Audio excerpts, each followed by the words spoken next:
Massage ng mukha ko bago ako matulog.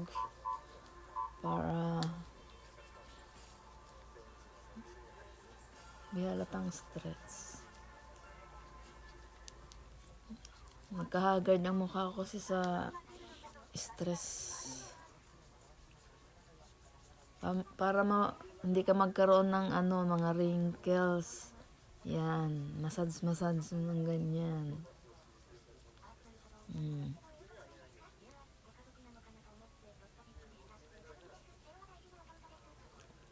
Pati yung ilong ko para lalong lumaki.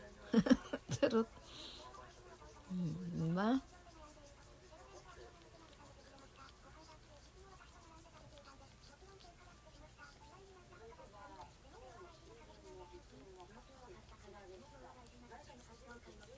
Yan ang sikreto ko. Diba?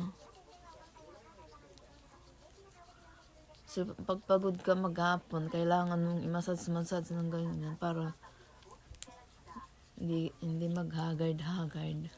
Mawala yung haggard ng mukha mo. Tiis at tiyaga.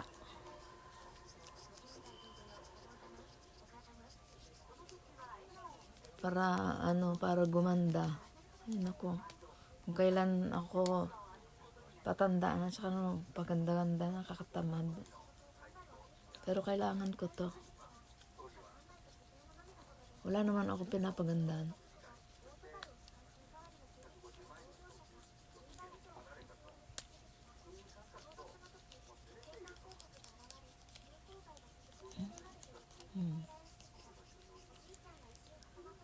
Ay, naku.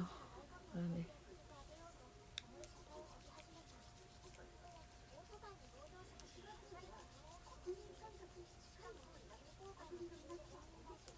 Tapos, pagkagising mo sa umaga, before pagkatapos mag-almusal, ito gawin mo ulit ng ganyan. Pagkagising mo syempre, mag-pray pagkagising. Tapos, asikaso sa kusina, luto ng breakfast.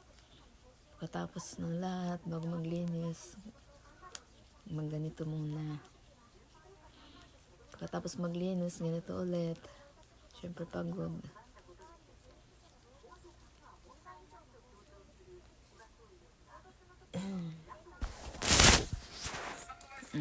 Nagpula-pula na tuloy mukha ako, diba?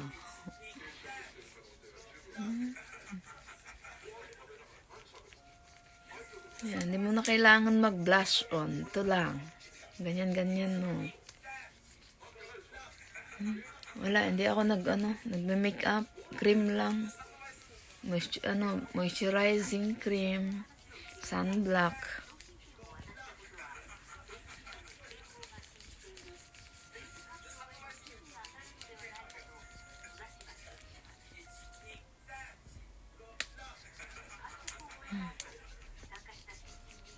Wala tuloy ang tuko. Sarap. Pero mas maganda yung solar kasi parang hinihigop niya yung balat mo ng ganyan. Yung trabaho ko dati, yung solar, Refacart, Solar Active A, tsaka B. Active white, tsaka black pala yun.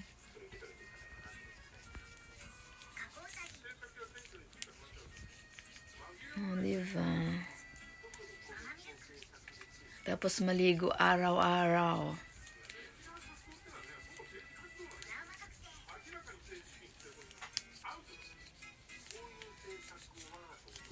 Maligo araw-araw para hindi tumanda mo ka.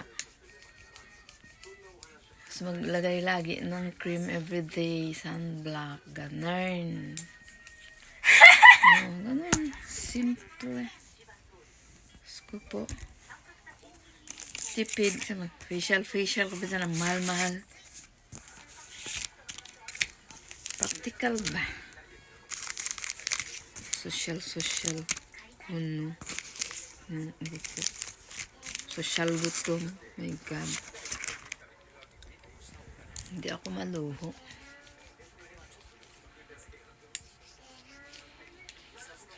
Kontento na ako sa